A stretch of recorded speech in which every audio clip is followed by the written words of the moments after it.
할렐루야. 오늘도 주의 전을 찾은 우리 모든 성도님들이 하늘에는 주께 영광, 땅에는 평화로다, 이렇게 우리도 주님을 향하여 찬송하기를 주의 이름으로 축복합니다. 우리가 대강절 세 번째 주일을 맞이하면서 특별히 우리는 마태복음 1장에 나와 있는 예수님의 족보를 오늘은 좀 묵상하려고 합니다. 사실 재미없는 그런 내용이지요. 또 다소 발음하기가 어려운 그런 이름들이 무려 48명, 대략 한 50명 정도가 거명되고 있습니다. 우리가 어떤 외국 사람들의 이름을 발음한다는 것 참 쉽지 않아요. 저희 어머님은 글을 뒤늦게 깨우치셔가지고 그 글을 읽으시는 재미로 또 성경을 매일 이렇게 한 서너 시간씩 읽으신 것 같아요. 가끔 발음하기가 어렵고 알아듣기 어려운 그런 용어가 나오면 꼭 적으셔가지고 내가 바르게 읽는가를 꼭 그렇게 물으십니다. 언젠가는 한번 느헤미야서를 읽는데요, 느헤미야서 1장 1절이 하가랴의 아들 느헤미야의 말이니라, 이것을 우리 어머님이 잘 못 읽으신 거예요. 그래가지고 아야, 내가 읽은 거 봐라 해서 그거 이제 물어보는 거죠. 하가랴의 아들 너 엄마의 말이니라. 그래가지고 제가 얼마나 당황했는지, 느헤미야서가 어느덧 우리 어머니의 말이 돼버려가지고, 그래서 이게 참 발음하기가 어렵구나라는 것을 좀 제가 어머님 통해서 경험했습니다. 어쨌든 48명의 이 이름들이 왜 이 족보가 마태복음에 시작하는 이 본문에 등장했을까? 그냥 족보인 것 같은데 여기에 무슨 하나님의 계시적인 말씀이 있을까라는 우리의 질문 속에 우리는 이 본문을 들여다보면 하나님께서 마태를 통하여서 족보를 언급한 분명한 이유가 여기에 많이 있어요.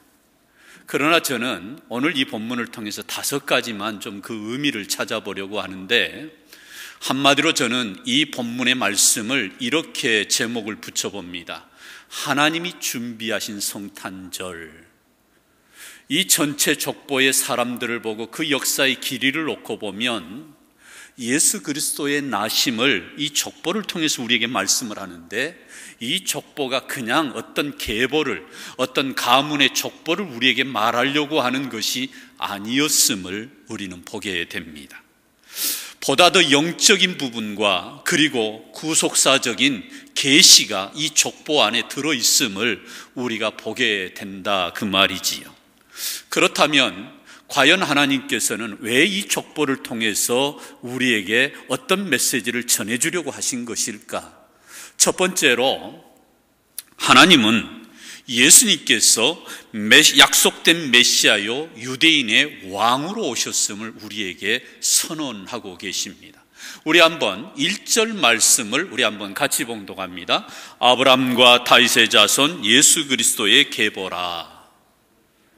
마태복음 1장 1절에 아브람과 다윗의 자손 예수 그리스도의 계보라, 이렇게 이 본문은 시작하고 있어요. 여기에 등장하는 사람이 아브람과 다윗이지요.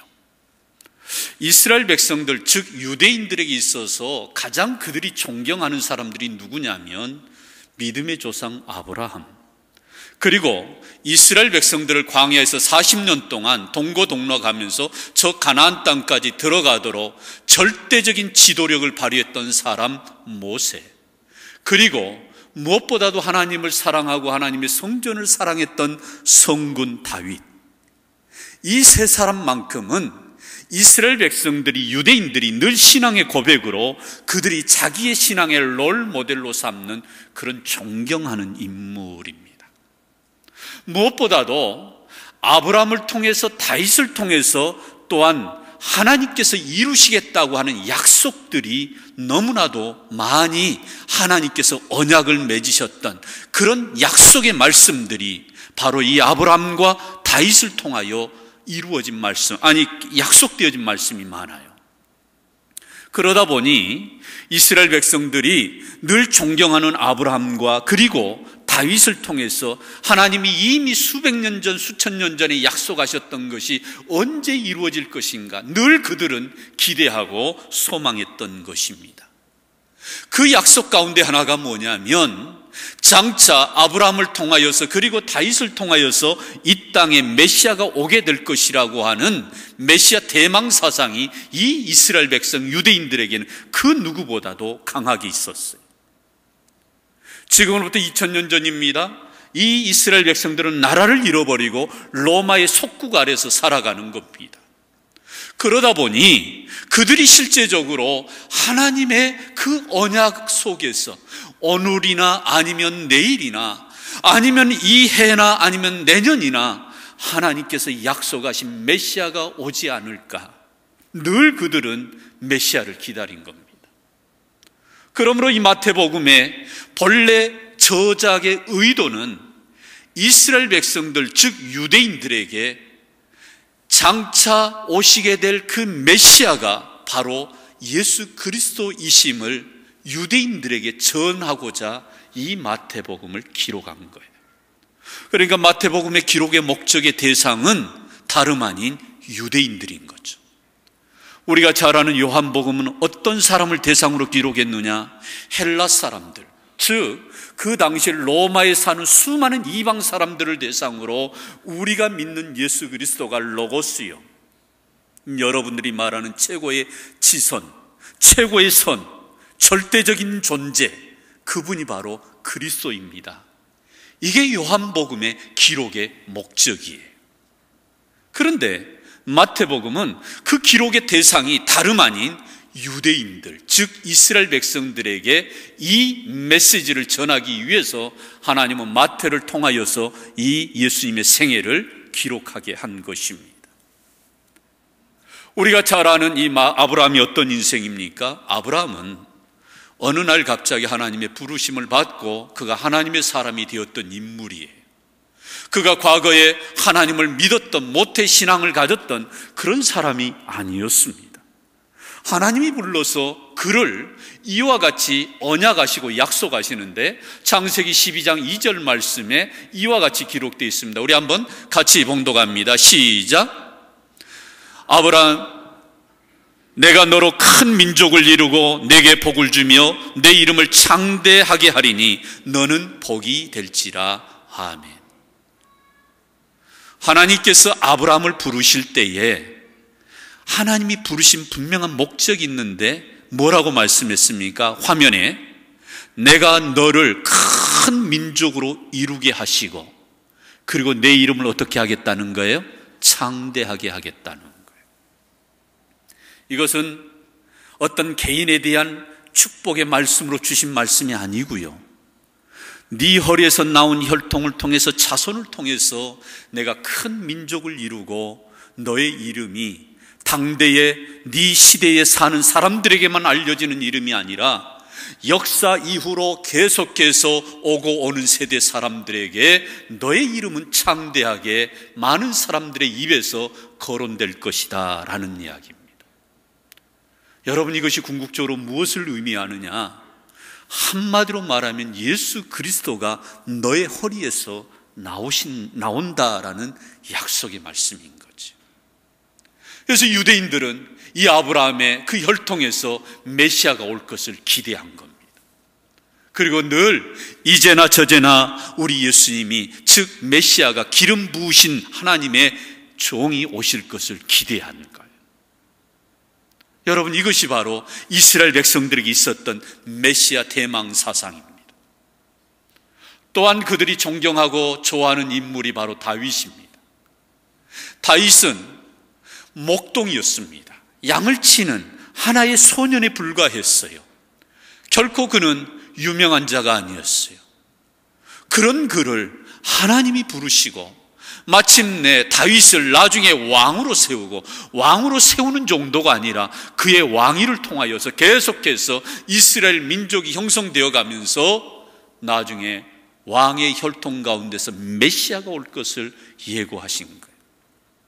그래서 사무엘 하 7장 16절에서 이렇게 말씀합니다. 우리 한번 같이 봉독합니다. 내 집과 내 나라가 내 앞에서 영원히 보존되고 내 행위가 내 왕위가 영원히 경고하리라 하셨다 하라. 아멘. 여러분, 하나님께서 다윗을 부르실 때에 분명하게 말씀합니다. 내 집과 내 나라가 내 앞에서 영원히 보존되고,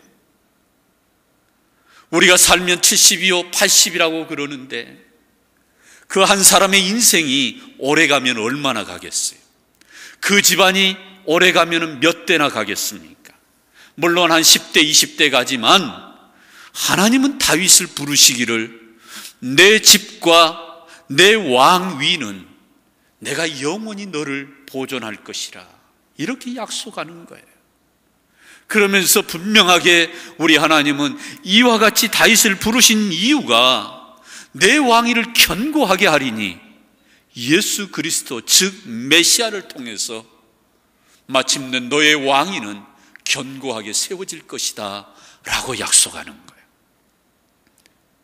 그러므로 실제적으로 우리 예수님이 이 땅에 오시는 가문의 혈통을 보면 아브라함과 다윗의 혈통을 통해서, 오늘 본문의 말씀으로 보면 아브라함과 다윗의 자손 예수 그리스도의 계보라, 이 두 사람의 그 혈통을 언급하고 있는 거예요. 그래서 실제적으로 사도 바울이 그가 나중에 로마서 1장 3절에서 이렇게 고백합니다. 우리 한번 같이 읽습니다. 시작. 그의 아들에 관하여 말하면 육신으로는 다윗의 혈통에서 나셨고, 누구의 혈통이요? 다윗의 혈통. 예수 그리스도가 누구의 혈통에서 나왔느냐? 다윗의 혈통에서 나왔다라고 그렇게 말씀합니다. 또한 디모데후서 2장 8절 말씀에서 이렇게 말씀합니다. 내가 전한 복음대로 다윗의 씨로 죽은 자 가운데서 다시 살리신 예수 그리스도를 뭐하니? 기억하라. 누구의 씨입니까? 다윗의 씨. 다윗의 혈통을 통해서 예수 그리스도가 오신다라고 하는 이 약속의 말씀이 드디어 성취되었다, 이루어졌다라고 말씀하는 거예요. 빌라도가 하루는 우리 예수님을 불러냅니다. 그리고 묻습니다. 네가 유대인의 왕이냐? 네가 유대인의 왕이냐? 그때 요한복음 18장 38절에서 분명하게 우리 예수님은 이 빌라도의 말에 이렇게 응전합니다. 우리 한번 같이 읽습니다. 시작. 예수께서 대답하시되 내 말과 같이 내가 왕이니라. 내가 이를 위하여 태어났으며 이를 위하여 세상에 왔나니. 우리 예수님은 명확하게 말씀합니다. 네 말대로 내가 유대인의 왕이라. 내가 이를 위하여 태어났으며 이를 위하여 세상에 왔느니라. 그렇습니다. 이스라엘 백성들은 메시아를 기다렸어요. 아브라함의 혈통에서, 다윗의 혈통에서 반드시 메시아가 올 것을 기다렸어요. 그리고 실제 2000년 전에 예수님은 이 땅에 오신 것입니다. 그런데 문제는 이 예수님을 인정하지 않고 영접하지 않고 받아들이지 않는 거예요. 그래서 하나님은 안타까워하는 마음을 가지고 이 마태를 통하여서 유대인 백성들에게 약속된 메시아가 이미 너희들 가운데 있다라고 말씀하는 거예요. 사랑하는 성도 여러분, 그렇습니다. 이 땅에 오신 예수 그리스도는 이미 수천 년 전에, 수백 년 전에 하나님께서 약속하신 그분으로 마침내 아브라함과 다윗의 혈통을 통해서 이 땅에 오신 유대인의 왕으로 오신 분이심을 이와 같이 선포하는 것입니다. 그렇다고 한다면 하나님은 이미 예수 그리스도가 어느 날 갑자기 우리에게 오시는 분이 아니라 준비되지 않는 상태에서 그냥 태어나신 것이 아니라 만세전부터 택하시고, 그래서 하나님은 친히 예수님의 탄생을, 예수님의 성탄절을 준비하신 하나님이신 것을 우리가 믿음으로 고백하기를 주의 이름으로 축원합니다. 그냥 우연히 이 세상에 태어난 그런 존재가 아니다 그 말입니다. 철저하게 하나님은 예수 그리스도의 성탄을 준비하신 것입니다. 그리고 내가 반드시 아브라함과 다윗과 그 혈통에서 나게 할 것이라. 그리고 그 약속대로 메시아는 이 땅에 왔음을 선포하는 거예요. 근데 아이러니한 것은 2000년이 지난 지금도 유대인의 거의 97%는 지금도 아브라함과 다윗의 혈통에서 메시아가 나올 것을 기다리고 있는 거예요. 이게 넌센스죠. 그래서 이 마태복음의 1장 1절은 그래서 중요한 것입니다. 아브라함과 다윗의 자손 예수 그리스도의 계보라. 어떻게 해서 이 땅에 오셨는가? 분명하게 그 계보를 통하여서 예수 그리스도의 오심을 우리에게 증거하고 있는 거예요. 두 번째로, 하나님은 이 예수 그리스도를 통하여서 마침내 역사의 중심이요 열방의 구원자로 오셨음을 또한 준비하셨다라는 겁니다. 대단히 중요한 것은 우리 예수님이 이 땅의 역사의 중심으로 오셨다라는 겁니다. 오늘 17절 말씀을 우리가 보시면 그 족보를 14대 14대 14대로 이렇게 3단락으로 구분을 했어요. 우리 한번 17절을 한번 같이 읽습니다. 17절입니다. 시작. 그러므로 모든 대수가 아브라함부터 다윗까지 14대요 다윗부터 바벨론으로 사로잡혀 14대요 바벨론으로 잡혀간 부터 그리스도까지 14대더라. 아멘. 이 예수님이 태어나시기까지 아브라함과 그 어마어마한 세월을 14대 14대 14대로 이렇게 나누었어요. 왜 14대로 나누었을까요? 물론 정확하게 보면 14대는 아닙니다. 그런데 그렇게 의도적으로 14대로 끊었어요. 이스라엘 백성들은 굉장히 숫자를 좋아합니다. 특별히 그 숫자 가운데 7이라는 수는 완전수입니다. 하늘의 수, 완벽한 수. 그래서 이것은 하늘의 수, 완전수, 충만한 것을 뜻하는 수가 바로 7이에요. 우리 일주일이 며칠이죠? 7일. 하나님은 이 일주일 7일 사이클로 만드셨는 거예요. 그렇기 때문에 이 7일은 하나님의 숫자고 하늘의 숫자입니다. 그러면서 이것은 부족함이 없는 완벽함입니다. 하나님이 그때마다 창조하시면서 보시기에 좋았더라 부족함이 없이 창조하신 이 창조의 세계를 보시면서 이제 마지막 날 안식하는 것, 그게 안식일이었고 오늘의 주일인데 이 안식일은 그야말로 창조의 꽃입니다. 그래서 이 7이라고 하는 숫자는 완전수인데 이것이 두 번 합쳐진 것은 완벽한, 더 이상의 부족함이 없는 완벽함을 뜻하는 거예요.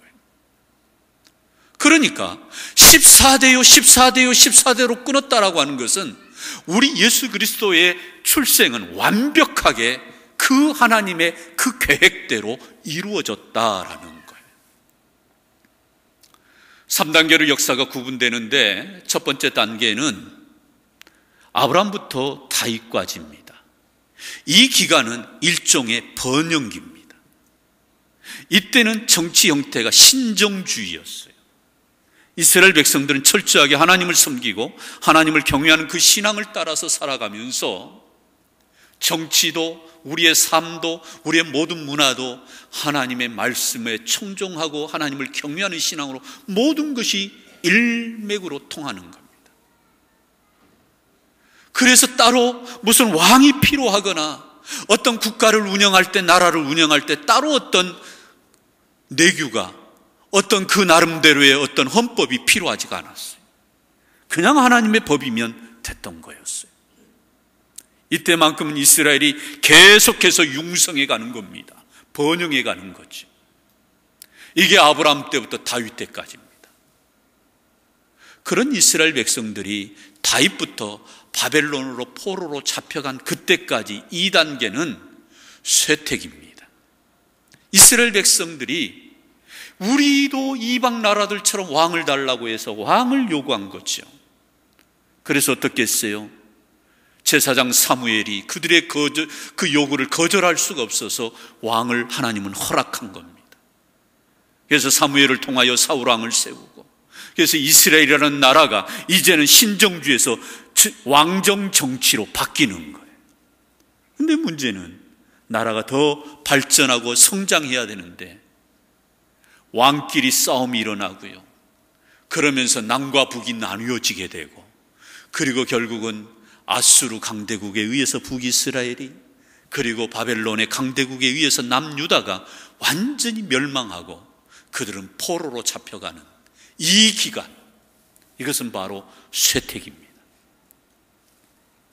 또 바벨론으로 포로로 잡혀간 그 이후로부터 예수 그리스도까지입니다. 이때는 암흑기의 종식입니다. 실제적으로 바벨론 포로로 끌려간 이스라엘 백성들은 더 이상 이제 하나님의 음성이 들리지 않습니다. 말라기 선지자를 통하여서 들려졌던 하나님의 음성이 그때로 거의 이제 들려지지 않고, 무려 400여 년 동안 하나님은 선지자를 통하여 하나님의 메시지를 전해주지 않습니다. 그러다 보니 이스라엘 백성들이 영적으로 피폐되고요, 하나님의 말씀이, 하나님의 음성이 들리지 않으니까 그들이 무엇을 붙들고 살아야 될지, 우리가 어떤 길로 걸어가야 될지를 모르고 사는 자들이 바로 이 이스라엘 백성들이에요. 그래서 이때를 가리켜서 우리는 암흑기라고 말합니다. 그런데 그 바벨론 포로 이후로부터 예수 그리스도에게까지, 예수 그리스도가 출생하는 그때까지 암흑기였지만 그리스도에게서 역사는 바뀌는 거예요. 암흑기가 종식이 되고, 그 암울했던, 그 영적으로 침체됐던 그 시대가 종식을 고하고 종말을 고하고, 그리고 이제 예수 그리스도로부터 역사는 재편되는, 생명의 역사가 재편되는 그 시기가 바로 이 마지막 3단계인 거예요. 그렇습니다. 우리가 세계사적으로 이렇게 보면, 우리가 예수님이 오신 것을 기점으로 해서 예수님 오시기 이전을 우리는 BC라고, 그래서 우리는 연대를 그렇게 카운트하는 겁니다. BC가 뭐죠? 영어로는 Before Christ, 즉 그리스도 이전의 역사를 BC라고 말합니다. 이건 우리 기독교의 역사의 어떤 셈이 아니고 일반 세계사에서 그렇게 얘기하는 거예요. 그리고 예수님이 오신 이후로를 우리는 AD라고 말합니다. 아노 도미니, 라틴어입니다. 주님 이후로부터 우리는 지금 2017년 오늘 12월 17일을 사는 거예요. 예수님이 이 땅에 오시는 그 자체가 역사의 한복판에 오셔서 이제는 역사가 사람들에 의해서 형성되고, 모든 열방의 나라의 민족들이 사람들에서 움직여지는 것 같은데 그게 아니고 하나님의 주권과 하나님의 통치 속에 역사는 재편되고 있음을, 그래서 일찍이 아브라함을 통하여서 너를 통하여서 큰 민족을 이루겠다고 그러는데 실제 아브라함은 자기 가족들밖에 하나님께로 인도하지를 못했어요. 그럼 그가 어떻게 큰 민족을 이룹니까? 아브라함의 혈통에서 나온 예수 그리스도가 열방의 사람들을 하나님께로 이끌어냄으로 인해서 열방이 마침내 아브라함의 혈통이 되어서 큰 민족을 이루게 된 줄로 믿습니다. 그런 의미에서 예수 그리스도의 이 땅에 오심은 역사의 한 중앙에 한복판에 오셨다 이 말입니다. 그러므로 역사의 주인이 누구이신가? 예수 그리스도라는 것이죠. 그러므로 예수 그리스도는 역사의 중심에 오셨고, 무엇보다도 열방을 구원하기로 이 땅에 오셔서 마침내 그 구원을 이루신 분, 그분이 바로 우리가 믿는 예수님인 줄로 믿습니다. 또한 마지막, 이 예수 그리스도가 마지막 단계에 오셨음은, 이것은 실제적으로 수많은 사람들에게 역사의 해답은, 모든 나라와 인생들의 해답은 예수 그리스도라고 하는 것을, 이 메시지를 우리에게 전해주는 거예요.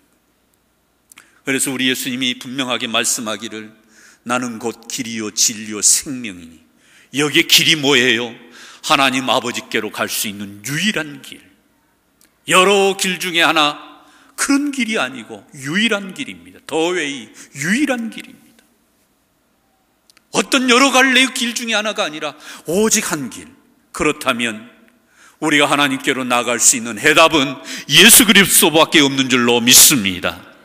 그분은 우리에게 말씀합니다. 수고하고 무거운 짐진 자들아 다 내게로 오라. 여러분, 우리의 모든 짐을, 내 문제를, 내 어떤 역을 얽혀있고 내가 지금 답답한 인생을 살아가는 그 인생 가운데서 나의 삶의 길을 기치고 계신 분은 우리의 길이 되신 예수 그리스도임을 우리가 고백하기를 주의 이름으로 축원합니다. 그래서 이 예수 그리스도가 오심은 그냥 한 사람이 태어나는 정도가 아니라 예수 그리스도로 역사의 흐름이 바뀌게 되고 역사의 한복판에 우리 주님은 오셔서 나라와 개인의 생명을 주장하시는 그러한 분이심을 우리도 믿음으로 고백하기를 주의 이름으로 축원합니다. 세 번째로 하나님이 준비하신 성탄절은 또 어떤 성탄절일까요?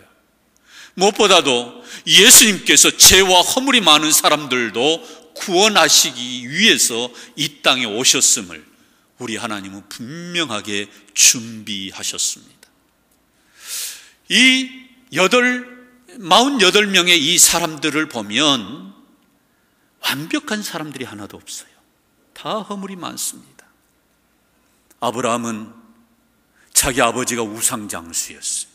그러니까 불신앙의 신앙의 배경 속에서 그는 자랐던 거죠. 다윗 허물이 많아요. 밧세바라고 하는 여인을 취해서 그래서 큰 죄를 지었고 그것을 완전 범죄로 감추기 위해서 그 밧세바의 남편을 전쟁 중에 우연을 가장해서 죽였던 아주 무서웠던 사람이에요. 또 여기에 등장하는 5명의 여자들이 있습니다. 그 중에 4명의 여자들은 차마 이 시대의 윤리적인 관점에서 보기에도 그렇게 부적절한 사람들이 많아요. 다말이라고 하는 여인이 어떤 여인이죠? 이 유다라고 하는 실제적으로 자기의 시아버지와의 잠자리를 통해서 베레스와 세라를 낳았어요. 여러분, 이건 충격이지요. 다른 어떤 남자가 아니라 시아버지와의 그러한 잠자리를 통해서 후사를 얻었다 이 말입니다. 또 우리가 잘 아는 라합, 그녀는 가나안 여인이에요. 이방인 여자입니다. 하나님을 모르는 사람이에요. 그런데 그녀는 또한 기생입니다. 몸을 파는 사람이에요. 여기에 우리가 잘 아는 룻, 그는 모압 여자입니다. 모압은 암몬과 함께 이스라엘의 철천지 왼수지간입니다. 그렇기 때문에 이스라엘 백성들은 너무너무 이 모압을 싫어했어요. 이방 여인이죠. 또 밧세바, 굳이 설명이 필요 없는 여인입니다. 이러한 부정한 여인들, 정결하지 못한 여인들, 과거에 부적절한 그러한 관계가 있었던 여인들, 이런 사람들이 이 족보 안에 들어온 거예요. 여러분, 믿음 좋은 사라가, 그리고 한나와 같은, 드보라와 같은 그러한 여인들이 많은데 왜 이런 여인들이 이 족보에 들어왔어요? 여러분, 이것이 복음이지요. 이것이 하나님의 은혜입니다.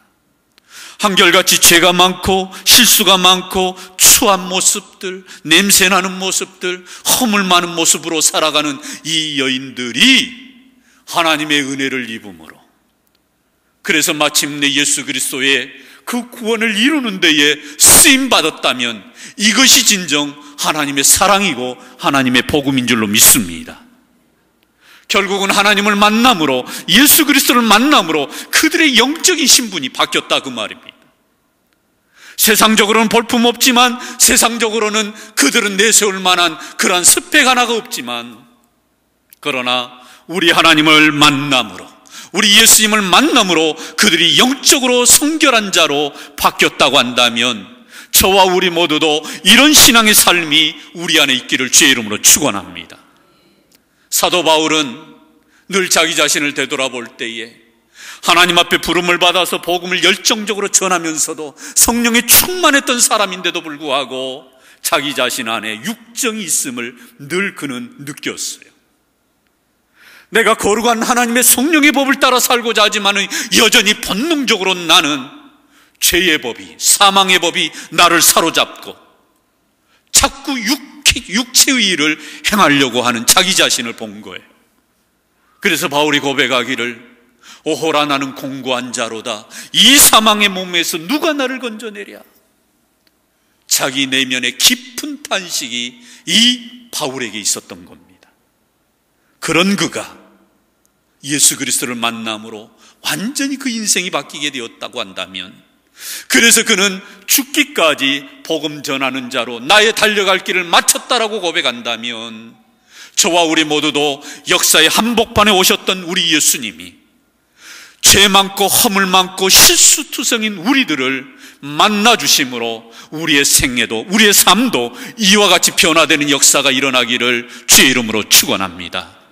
축원합니다. 이게 하나님의 은혜요, 이것이 바로 진정한 복음이라고 하는 것입니다.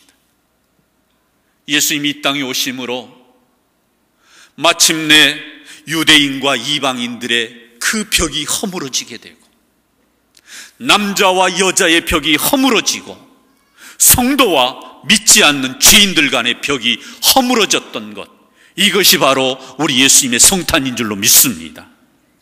그래서 감히 유대인의 족보에 여자들의 이름은 올라갈 수 없지만 예수 그리스도의 은혜를 입음으로 불결하고 정결하지 못했던, 순결하지 못했던 사람들까지도 이 족보에 올라갔다라고 하는 것은 파격입니다. 이것이 바로 은혜이고 이것이 바로 복음이라고 한다면, 사실 다말이, 밧세바가, 라합이 어떤 역사의 한 인물이 아니라 오늘 이 시대를 살고 있는 우리 허물 많은 사람들, 수없이 우리도 죄의 문을 들락거리며 허우적거리며 그 죄의 늪에 빠져서 사는 우리의 모습, 어쩌면 나의 이름이 바로 다말이고 우리가 밧세바가 아닌가 우리는 돌아보는 거예요. 그렇다면 사랑하는 성도 여러분, 이런 연약하고 이러한 우리의 허물이 많이 있음에도 불구하고 우리에게 오셨다고 한다면, 우리는 예수 그리스도로 말미암아 우리의 영적인 신분이 변화되어서 이제 하나님의 사람으로 살아가기를 주의 이름으로 축원합니다. 네 번째로, 하나님은 예수 그리스도께서 참 하나님이요 완전한 인간으로 오셨음을 또한 준비하신 겁니다. 오늘 이 본문의 끝부분에 보면 대단히 우리가 주목해야 될 부분이 있어요. 사실 족보는 남자 중심으로 해서 누가 누구를 낳고 누가 누구를 낳고 그래야 됩니다. 그렇다면 그 흐름으로 보면 요셉은 예수를 낳으니라 이래야 돼요. 그런데 그렇게 기록하지 않고 오늘 본문에 보니까 어떻게 돼 있어요? 마리아에게서 그리스도라 칭하는 예수가 나시니라. 이 표현도 파격입니다. 요셉을 통해서 예수가 나왔다라고 해야 되는데 왜 마리아를 통해서 예수가 나왔다라고 얘기할까요? 우리 예수님은 철저하게 성령으로 잉태되었다라고 오늘 본문 이후로 우리에게 증거하지요. 왜 성령으로 잉태되어야만 했는가? 요셉의 원죄의 그 모든 흐름에서 우리 하나님은 끊고자, 더 이상 아담의 그 원죄가 요셉에게 이어졌는데 그 요셉에게 있던 그 원죄의 피가 더 이상 예수님에게 섞이지 아니하도록 성령으로 우리 예수님은 이 세상에 잉태되어 출생한 줄로 믿습니다. 또한 요셉의 혈통으로, 물론 사람의 혈통으로 우리 예수님이 오시긴 했지만 이것은 요셉의 아들이 아니라 하나님의 아들이심을 분명하게 계시하기 위해서 요셉이 예수를 낳으니라가 아니라 마리아에게서 그리스도라 칭하는 예수 그리스도가 나셨다, 이렇게 말씀하는 거예요. 여러분, 이것이 대단히 신학적으로 중요한 이야기입니다. 왜냐하면 그 당시 예수님의 육체로 오심을 인정하지 않은 이단들이 너무나도 많았어요. 여러분, 예수 그리스도는 이 땅에 오실 때에 완벽한 인간으로 오셨고, 또한 그분은 여전히 하나님이심을 분명히 성경은 우리에게 증거합니다. 그러면 우리가 교리적으로 볼 때, 우리가 예수님에 대해서 우리가 고백할 때 예수님은 어떤 분인가? 예수님은 참 하나님이시요 참 인간이다 라고 하는 것입니다. 베레 데우스 베레 호모, 이게 굉장히 중요한 이야기입니다. 우리 예수님은 완벽한 하나님이시면서 또한 완전한 인간, 그래서 우리 모든 사람들이 가지고 있는 희노애락의 감정을 다 가지고 계시고, 어떤 육체적으로 어떤 한계가 오면 피곤함을 느끼시고, 그래서 주무셔야 되고, 어떤 슬픈 일을 보시면 우리 주님은 우시기도 하고, 잘못된 것 앞에서는 거룩한 분노를 내시는 분, 이게 뭐예요? 우리와 성정이 똑같은 완벽한 인간이에요. 그런데 문제는 사람들이 이걸 인정하지 않은 거예요. 그래서 여기에서 많은 이단들이 나타난 겁니다. 그래서 사도 요한을 통하여서 요한일서 4장 2절로 3절에서 분명하게 우리에게 고백하는데, 우리 한번 같이 한번 읽으실까요? 시작. 이로써 너희가 하나님의 영을 알지니 곧 예수 그리스도께서 육체로 오신 것을 시인하는 영마다 하나님께 속한 것이요 예수를 시인하지 아니하는 마다 하나님께 속한 것이 아니니 이것은 곧 적 그리스도의 영이니라. 여러분, 무서운 얘기예요. 우리가 예수 그리스도가 육체로 오는 것을 인정하고 고백하는 사람은 하나님께 속한 자이지만, 그러나 예수 그리스도의 육체로 오심을 부인하는 자는 적 그리스도의 영을 받은 거래. 그 다음 구절 한번 봐보세요. 그 다음 구절에 한번 같이 읽습니다. 아니었어요?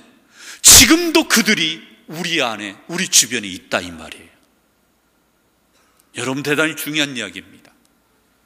우리가 믿는 예수님은 허구적인 어떤 사람에 의해서 만들어진 신화 속의 인물이 아니라 실제 2000년 전에 이 땅에 우리와 똑같은 인간의 완벽한 모습으로 오신 분, 그분이 바로 우리 예수님인 것을 우리가 믿고 고백하기를 주의 이름으로 축원합니다. 만들어진 존재가 아니에요.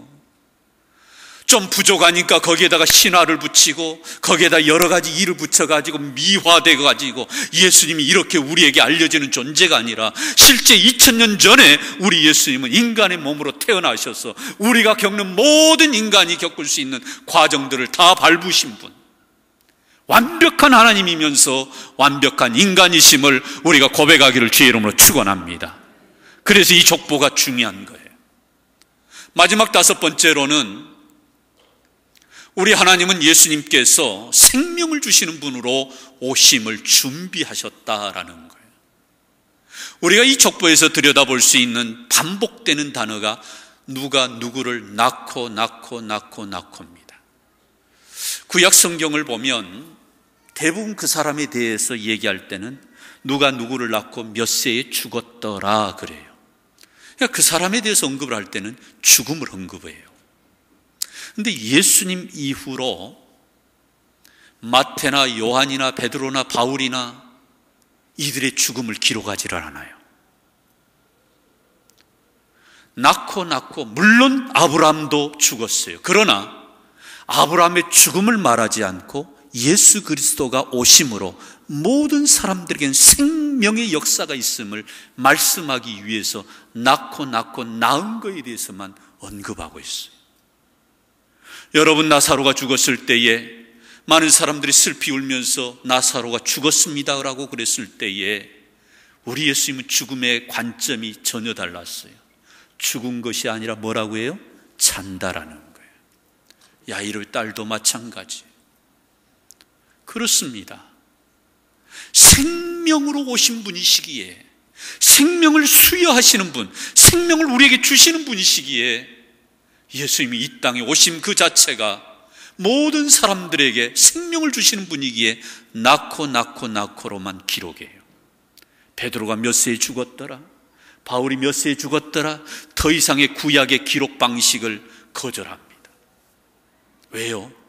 우리 모두가 예수 그리스도를 믿음으로 말미암아 이는 그를 믿는 자마다 멸망하지 않고 뭐를 얻게 하려 하심이라? 영원한 생명을 얻게 하심이라. 할렐루야.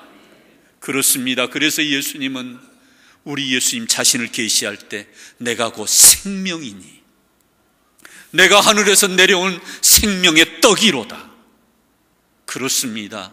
이게 이 족보에 들어있는 영적인 메시지예요. 하나님은 우리 예수님이 이 땅에 오시는 이 예수님의 길을 만세전부터 이렇게 완벽하게 치밀하게 준비했어요. 우리는 저마다 가문이 있지요. 그 혈통이 있어요. 저는 본관이 해주오십니다. 가이공파 37대 손입니다. 우리의 육적인 혈통으로는 누구나 이런 족보가 있어요. 그러나 중요한 것은 우리 모든 한 사람 한 사람이 예수 그리스도를 영접함으로 우리도 예수 그리스도의 계보에 이 생명책에 우리가 농명되기를 주의 이름으로 축원합니다. 이게 진정 대강절의 의미라는 거예요. 우리가 왜 매년마다 성탄절을 보내야 되는가? 왜 우리가 이 대강절을 보내야 되는가? 아직도 예수 그리스도의 생명을 우리가 부여받지 못했다고 한다면, 그래서 하나님의 그 생명책에 예수 그리스도의 계보에 내 이름이 거기에 올라가 있지 않는다면, 아니 내 가족이 내 자녀들이 그 이름이 거기에 들어가 있지 않는다고 한다면, 우리는 이번 성탄절을 통하여서 우리 모든 가족들이 예수 그리스도를 영접함으로 생명을 얻기를 주의 이름으로 축원합니다. 그러므로 이 성탄절은 대단히 우리에게 의미가 있습니다. 하나님은 이것을 친히 준비하신 것입니다. 그러므로 우리를 위하여 준비하신 이 성탄절 가운데 우리가 다시 한번 온 가족이 나와서 이번 월요일입니다. 9시 반에 그리고 11시 반에 두 번의 예배를 드릴 때 우리 자녀들까지 다 나와서 우리가 예수 그리스도를 영접하고 우리가 생명의 반열에 들어가는 저와 우리 모두가 되시기를 주의 이름으로 축원합니다.